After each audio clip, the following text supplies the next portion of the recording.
Welcome, adventurous blender. I know that you are trying to make roads that intersect and curve without box modeling and spending lots of time. Well, if you are patient, I have created for you a 4-part video that takes you from something like this and walks you forward to things that are more complicated and more complicated and more complicated, like this, if you have the patience for it. This is what the video is about. Get ready. Now, we're going to do some parts. 1, the quick answer. 2, oh, yes, that's right, box model techniques, examples. That's nice. 3 was, oh, yes, with terrain, or with oh, let's call it workflow. Special workflow. Oh yeah, special workflow. And 4, the UV payoff. Really? Okay. Hello. Hi. Hola. And you want to be a civil engineer and make roads and sidewalks, do you? Okay, let's move to layer 2 and hit 5 and 7 on the number pad to go top-down orthographic view. Let's do Shift A and build ourselves a path.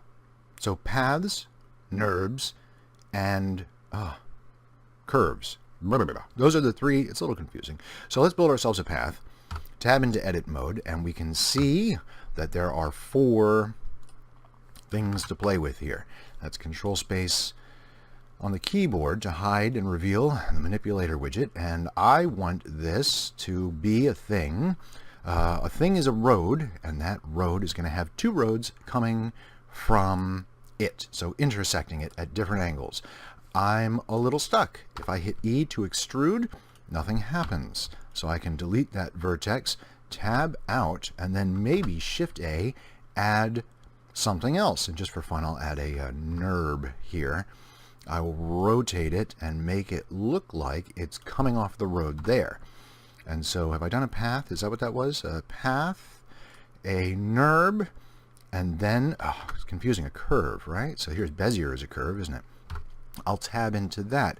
If you've tried to make roads intersect with roads, perhaps you've tried something like this, and you look at all of it and you say, okay, this is the way I want my road, and then you shift select and hit Control J to join them, and you think to yourself, I need this road object, and you get yourself, let's just get ourselves a plane and put it down to tab S.2, scaling it down, and I will do the modifiers.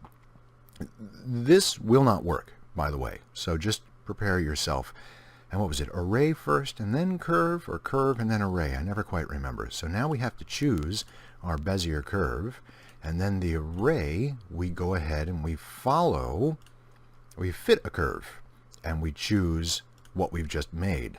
Yeah, that's not, there we go. And it only selects 1 bit. And even if we added the others in, if we wanted to put any dimension to this road at all, like say that now we've decided we know the direction it's going to go, and so we try to build in some sort of sidewalk. Forgive my sidewalk, that's dreadful. That sidewalk is obviously just por ejemplo here. Now anytime this road and curb or dirt path or racetrack intersects with what is the rest of the matching object, we're going to have these giant curbstones or these giant objects intersecting and blocking each other. So there must be a better way, and there is. So why don't we 5-7 do this? Here's the basic shape that we're going to try to copy. I'm going to go to layer 3, and I'm going to add a single vert, and you can do this if extra objects is enabled as an add-on under mesh. There's a single vert. Now I'm going to add in that layer and I think I am moving my single vert. This gets very confusing because it's hard to see. Gee, all right, let me make sure I'm in vertex mode. Now I can see it. So that was Control-Tab-V to get into vertex mode. I can put this here, I can hit extrude, I can go over here. Now I can select them both and hit W and subdivide. And that subdivision is giving me 1, I need 2. Now I will simply grab this one where it belongs, and I'll grab this one and put it where it belongs, and I cut that edge once, twice, and I will put these where they belong. And I'm going to try to put them roughly in the evenly spaced and give myself a break. I can now guarantee you that I will have good intersecting roads. Why adding a few more subdivisions on your main road so that you know it's smooth? And I will do that as quickly as possible. There, and this one needs to come in. This one needs to come in. All right, look what we have now. And without the example layer, we see that we're pretty darn close. This is a two-dimensional mesh object. It's not a curve, it's not a path, and it's not a NURBS thing. It is mesh. Still add a modifier. The modifier is called skin.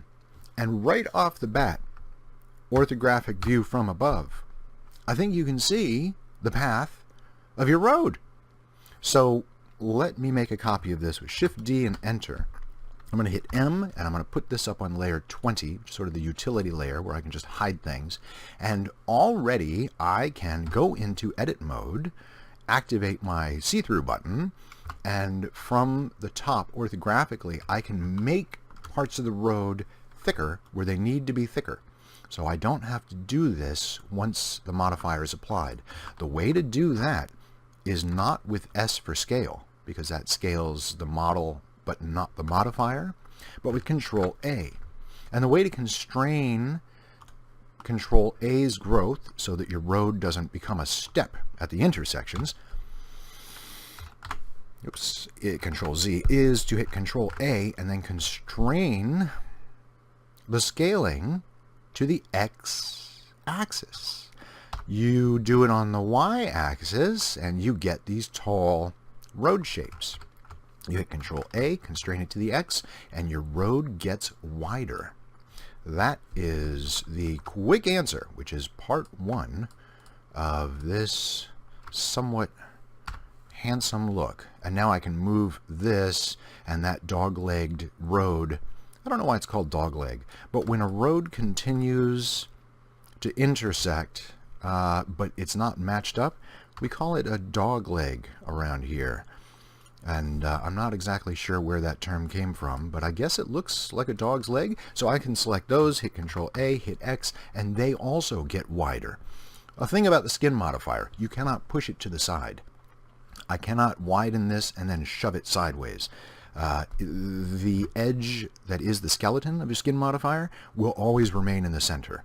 All right, so when you're done and you need to move things to the side, apply that, and now when you go into edit mode, you have, and you don't need your see-through button activated, Control-Tab-F, you have a road.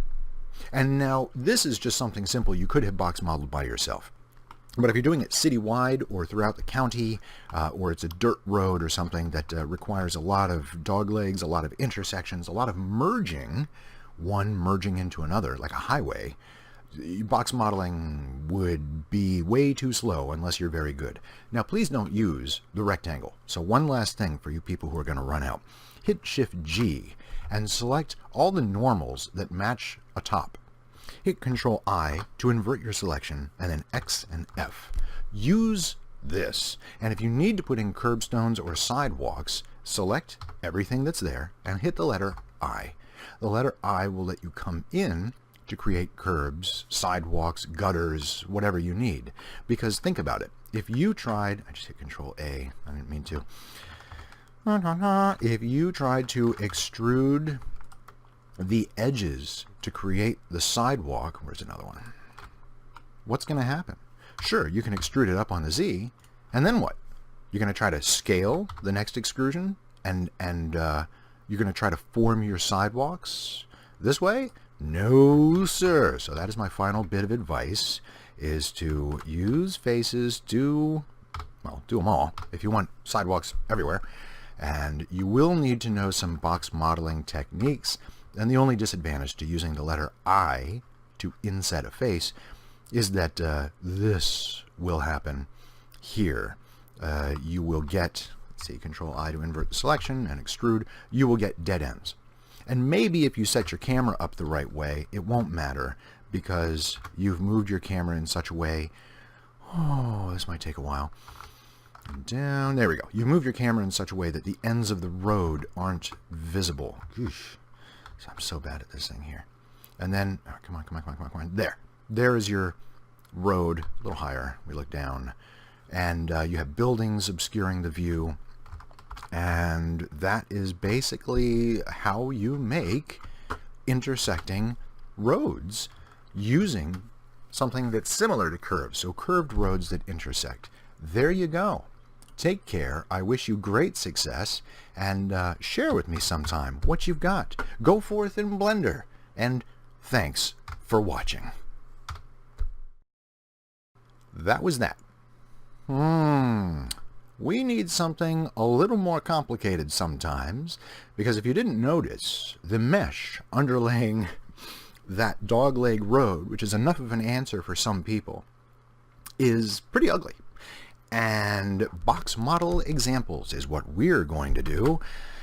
So people who have searched and gotten their quick answer on the internet can be satisfied with this. We aren't. We need more. So this thing was just for the sake of example. I'm going to work on layer 2, and I'm still going to work in an orthographic top-down view. I'm going to shift A, curve, add. I'm thinking about this. I want to do a figure 8 racetrack. All right, box modeling. So here's the NURBS circle, and I'm going to remind you now that we want to remember scale. The skin modifier has its own initial scale. So Shift D, Y. I want this to be that, and then I want some sort of pit road to come out of these two, but I can't extrude those two. Maybe what it will let me do, and I haven't actually tried this before, is, yeah, I can create with the letter F a path, a circle, a bezier, or something between those two. I'm going to stretch this very carefully. I'm going to come over here into the curve tab and go from 12 to something equally wonderful. I've been putting this number up high, and there's a chance that maybe I don't need to. As a matter of fact, because this is an example, I'm going to leave it at 12. Experiment with making this number high or keeping it low. That's a big fork in the road for you, no pun intended. I don't actually like where this is connected.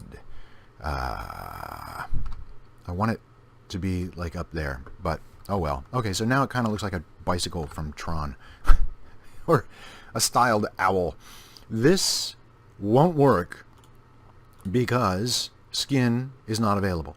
Skin's not available because I have not yet hit Alt-C mesh from curve or what have you.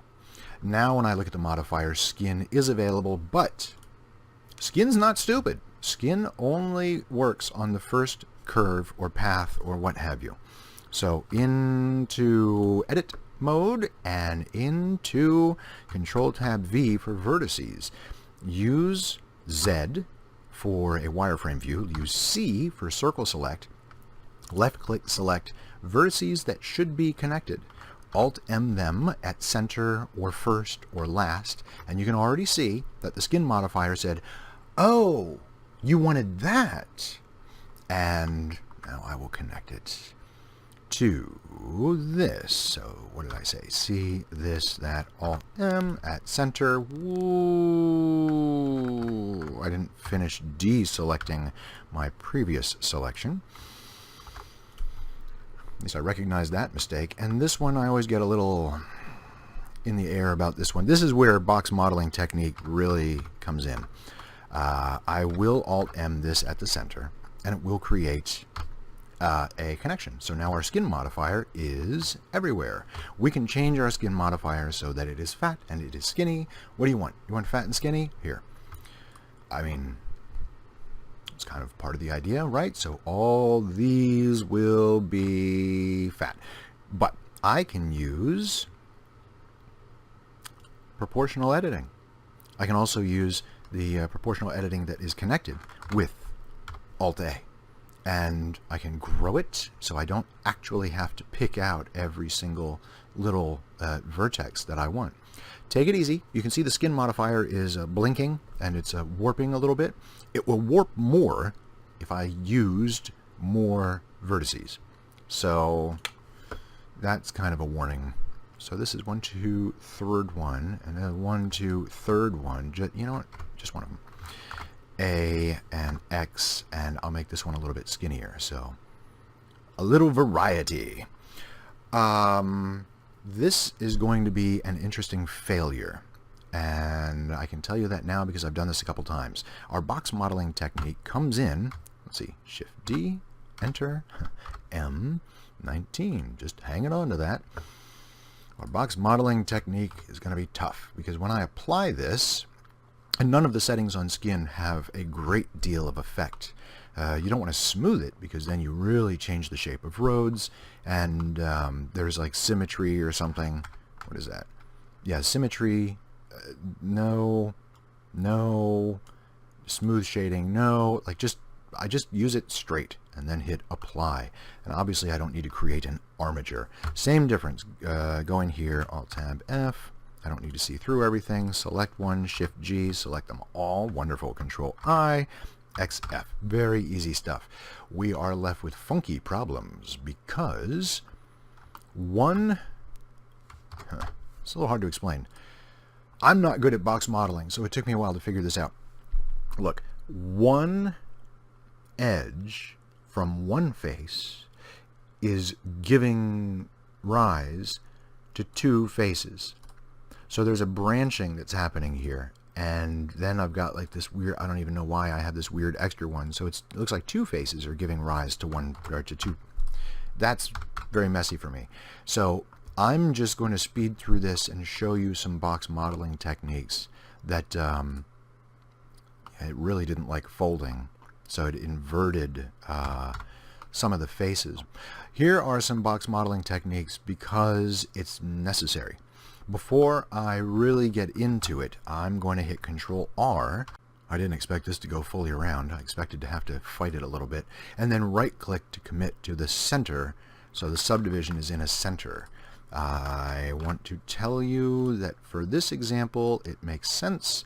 Now, because I have to do some lane cuts over here so that people could go up into pit row without driving through the hill as an option to carry on. This is where the box modeling gets funky, and that's also why I subdivided it, is so we could more easily see what faces need help.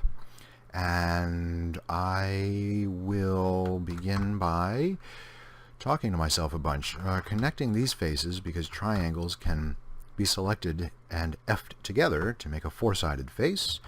I will go to edges, pick these two edges and subdivide them, and hopefully by switching to vertices I can do this.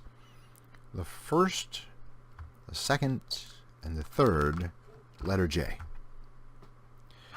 This is a workflow. The first one, the second one, and the third one, letter J. So I've got the master vertex here that splits. But I don't want to start at the master. I want to start at one of the splits, come back in to where it branches, and then back out to the next branch.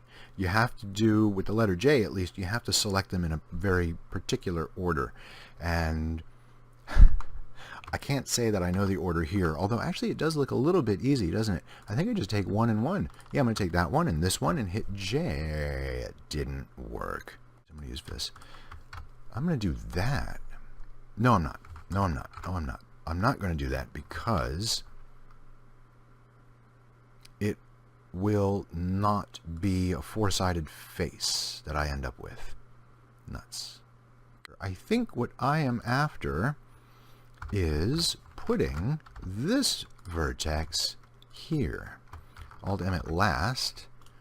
This one here. Alt-M at last. And this one here. That's a lot of pulling. That's a lot of pulling. Alt-M at last. Okay. I don't... Oh, nuts, man. Okay, I'm going to do it. I'm going to do that because I know how to collapse edges. So if I go to edges, I want to collapse these because there's a wrinkle in that edge. So X, edge collapse. There we go. Oh yeah, I can symmetrize from the positive Y. Crap. Tab in, do mesh, do symmetry, and that was plus to minus. Okay, good. What it's done is it's cleaned up this side without my having to try. Ah, nuts. Too terribly much. So it's fixed. So I don't think I care much for that. I am going to have to do this the hard way. All right, you asked for it. Let's do it the hard way. Does anyone remember what I just did? And I could probably do one more. One more bunch up here. Maybe. I don't know. Edge collapse. What? Oh yeah. I'm cool with that. So what I want to do is, this is easy to replicate, so I'm just going to XF. Let's try this again. Really? Still touching? Wow. Still touching. Okay. Edge split. And I'm going to assume edge split here. Edge split, split, split. Edge split. That was Control E, edge split. And I will do this again. GZ. Look at it from here and just say, okay, as long as I got it high enough. And now when I work on this, I can do something a little bit more intriguing.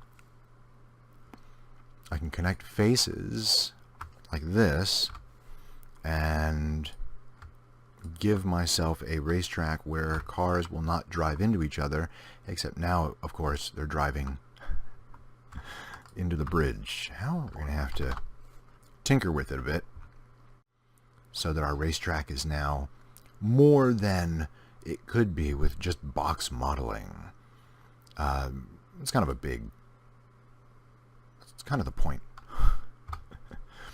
I don't want people to look at it and it's like, well, I could have just made that with box modeling. I'll take these two little guys and just move them to an area that makes a little more sense. I don't race cars, so maybe this doesn't make any sense at all.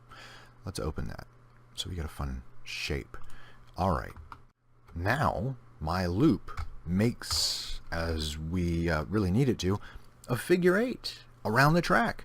And this loop completes the letter G shape, the eyeglass shape here.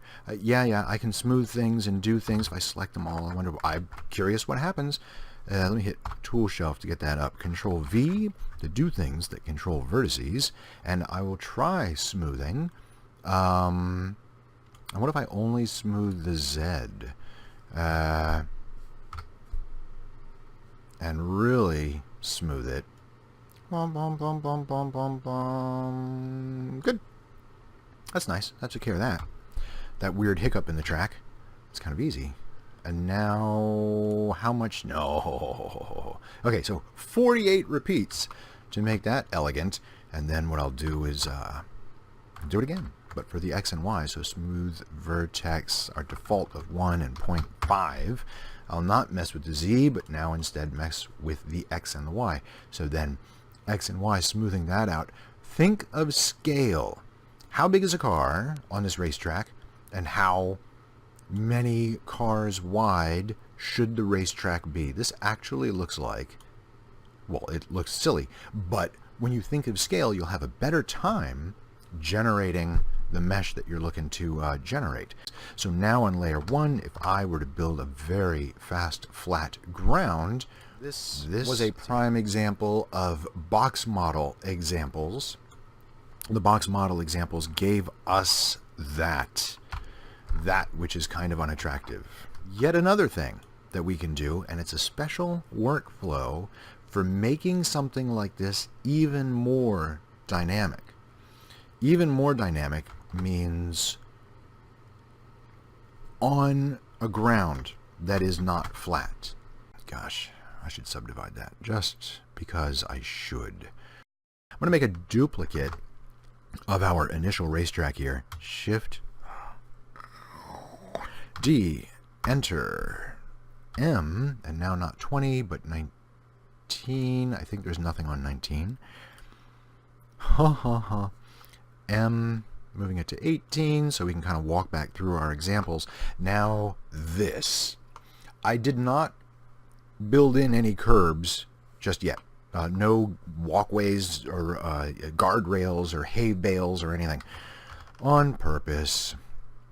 So hopefully you know where we're going. It doesn't matter if the racetrack or the mesh is above or below the terrain.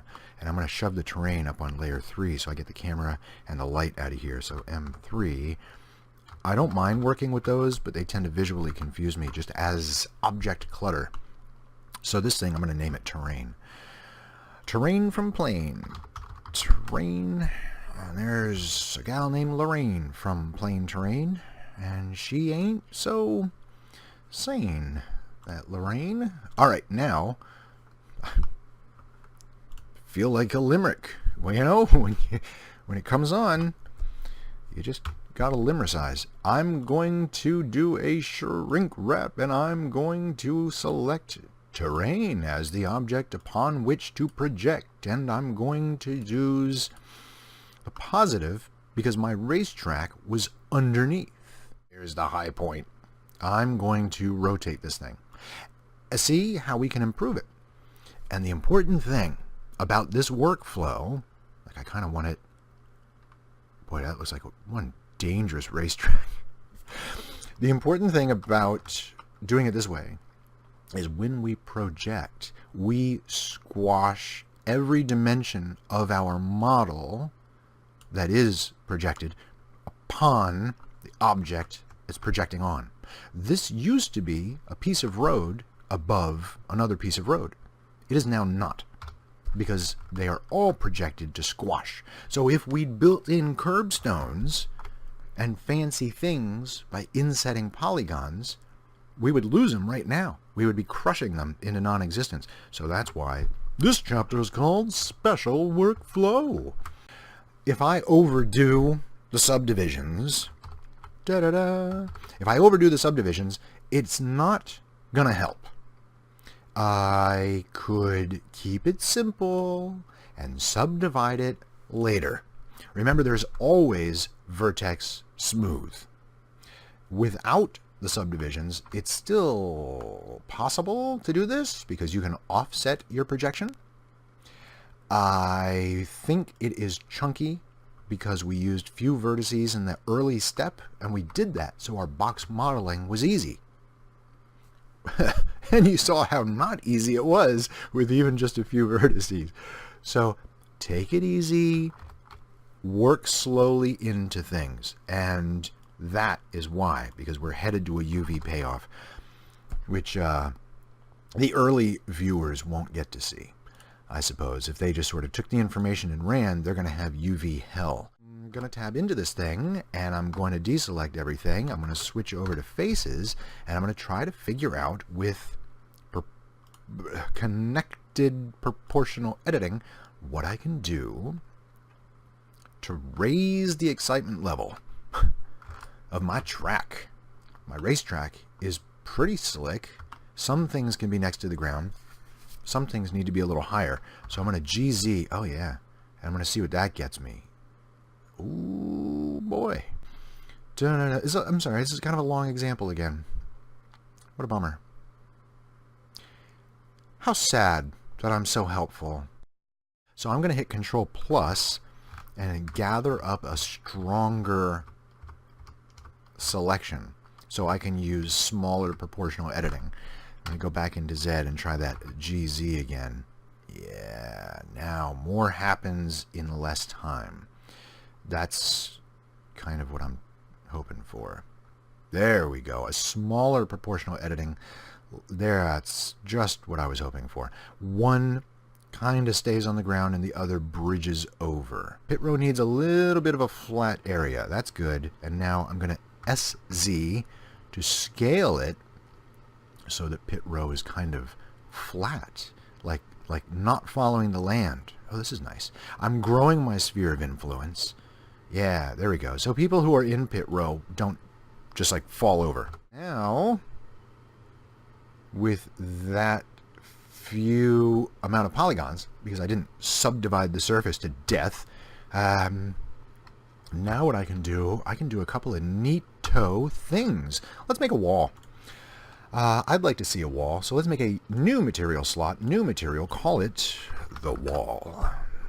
And go to edge mode and watch this.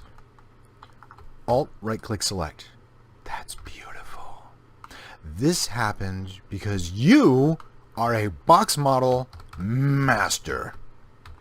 The box model examples led to beautiful loops. See, that's not the only one. You probably thought the edge is easy. No, the edge is not always easy, I assure you. Thanks for sticking through this video. I like making them, but I really need people to watch. So I'm going to just bring it down.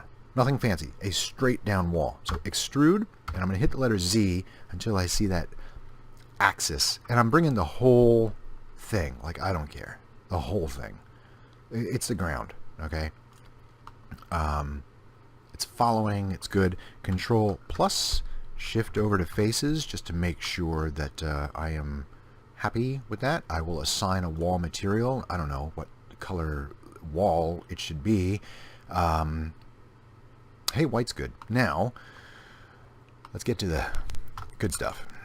What's the good stuff? Let's inset this thing. Let us select by material. Dun, dun, dun. You might be tempted to just Control Alt right click and grab one of our amazing loops. And I really wish you wouldn't. Because right here, if you were to extrude this up, what would happen? You would take all this hard work that we're doing to create a road, and you would blow it. Don't do that. Take them all, and we have to use, I'm opting to use the letter I to inset the existing polygons. And we can't go too far, but because we didn't subdivide to death, we can go a little far. If we'd subdivided one more, then we would have even less space to move. When you inset, go to your most narrow part of the road, or sidewalk or path. And yeah, we'll take care of that tunnel in just a minute.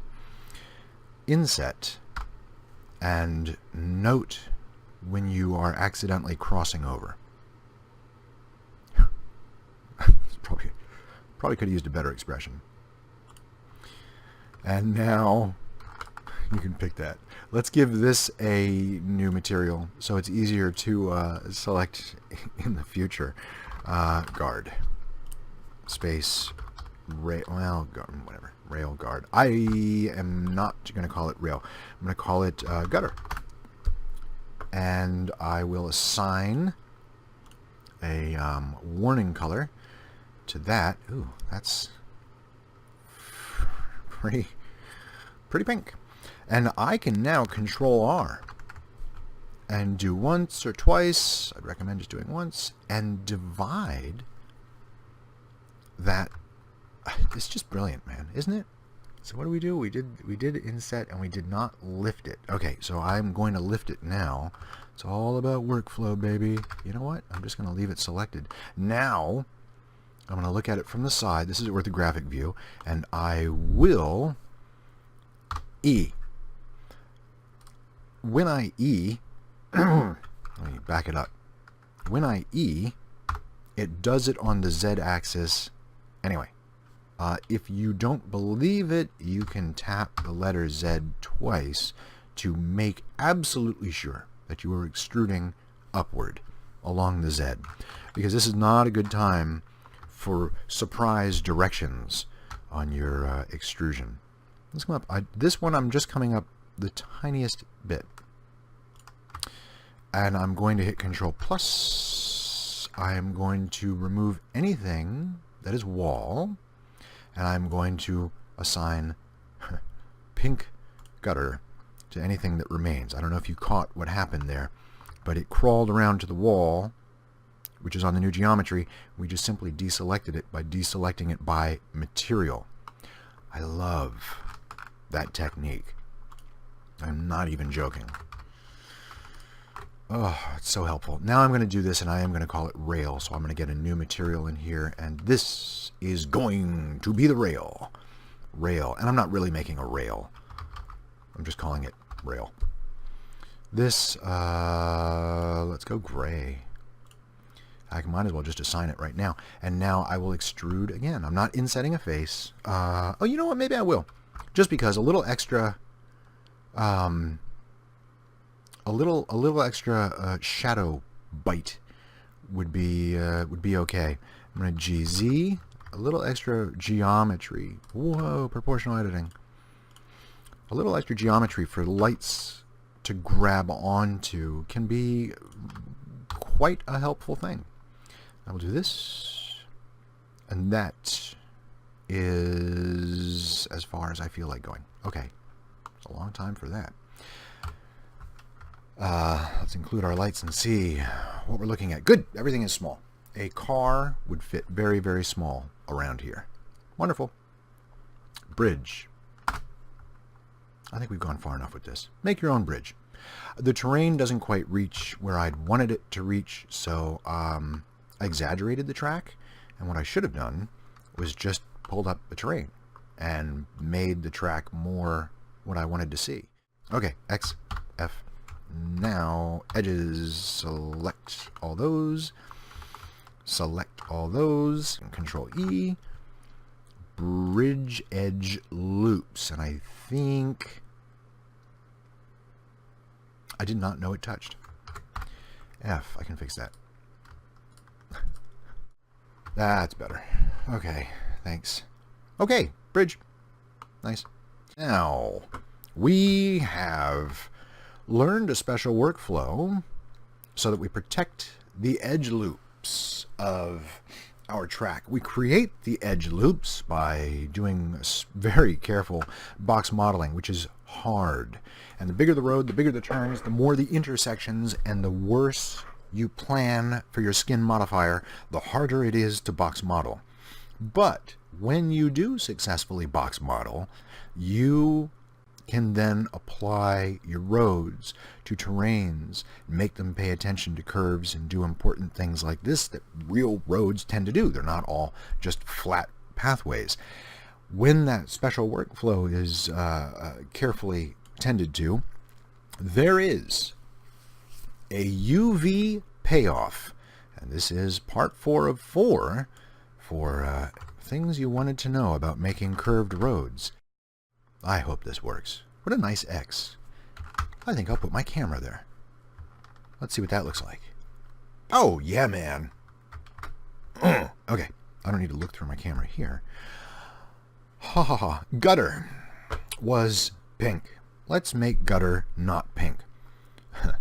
I will Shift F3 and take a look at my material node tree type node editor. I will plug in a texture that is wave. Wave is going to be a color output controlled by a color ramp. One color will be a pink, the other color will be a white, but it will be a constant interpolation. So my white color flag will go to 0.5. This color will go here. This color or factor can go here. What will happen? You can see that we have big pink to white changes in the area where race cars shouldn't go. in the warning area. Like, I'm all for pink, but I'm not cool with this anymore. Okay, let's look at the entire racetrack. What is happening? It is really wide and red in some areas, and then narrow for red and white in other areas. It's not uniform. And this is not something that you have to simply accept. It looks normal here. So just by coincidence, it looks normal there. With Node, what is it called? Node Wrangler enabled as an add-on, I can hit Control T, and now I can use a UV to run the texture of the wave texture. Wait, we never assigned one. You're a sharp man. Zoom in and give a shift right-click select twice to one of them. One of them has now become like the master of the selection. There's a word for it, but I forget what it is. And UV editing, hit U and reset. Hit U, I hope this works, and follow the active quads, not by a length average, but by length. It worked. I can tell it worked because look, at least I think it worked. You should get this big, long, funky string, which is very entertaining. Wow, it's long. It's as long as your racetrack, okay? So if you've lost yourself in here, hit the home button and it will restore you to that default 256 by 256 square that is like the UV home base. Point and rotation, there it is. Texture, yep. So, okay, what I ended up doing was point and rotated my Z 45 degrees, and what should appear?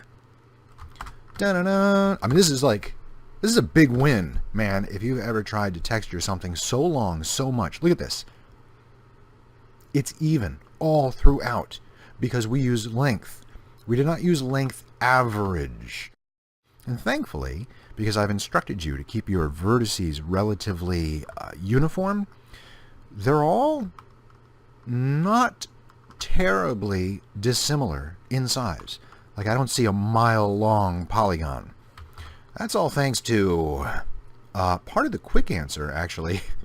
Because I need people to go from the beginning. So between part 1 and part 2, I informed you to keep your vertices kind of uniform because it pays off in the end. Gosh, that's really... I'm so happy when this happens, when this works out. Obviously, you may want to round it off. If for a racetrack, I don't mind having straight edges like this because it kind of looks like it was man-made. There's a grassy knoll, and our road goes over the hill, and it intersects, and it drives. One road passes over, and here we have a merge lane for pit row. Okay, this is my new camera view, and that is the render. Following that, where am I? Yeah. Following the length of active quads requires that you select the master quad. I'm sorry, I don't have the name for it on the tip of my tongue. Let's select the road. Let's select a master. I think the master can be on the edge, or the master could be not on the edge. I don't know. But let's do it again. One of the problems with follow active quads is that sometimes if you jump right to it without having unwrapped or reset the unwrapping, but if you go immediately to follow active quads by length, I have seen nothing at all happen. And it's very confusing. Yeah, this... Oh, it took up and down. Interesting. Oh, we got to do this one, right? Let's do it, man. Let's do it now. The racetrack illustrates so much that is important for doing things like this and doing it quickly. Now, we were able to spend all of this time doing things that aren't modeling a road. You know what I mean? That's pretty awesome. Oh yeah, that was a very appealing shape. Let's see if I can make it more appealing. All right, while I chatter, being able to dwell on UV mapping and getting the beginnings of something that's extremely useful. Instead of having to worry about box modeling, curved roads, gutters, railings, I hope that you see the value in this. I wish you nothing but success and that you learn greatly from the trial and error we all go through. This has been a joy. And with any luck, I've minimized it. So it's a short video. And having made it to the end, I will remind you about that quick answer, just designed really to throw people in for a couple minutes. Box modeling. This is one technique to really work on your box modeling. And the special workflow was uniquely created to help your roads and paths follow terrains. Your intersections can follow a terrain, and then when you do the workflow correctly, you can utilize that mesh to generate more mesh without having crushed it against your terrain. And the UV payoff is what we just messed with, where we have an even warning guard. This gutter of red and white warning on the racetrack happens for miles because we did things the right way. Very cool stuff. So go be successful. I really appreciate your likes and your positive comments. I wish you, some, without being a hippie, I throw some positivity back at you, because we are blender bros and sisters, blendettes and blend bros, I guess. Thank you for watching.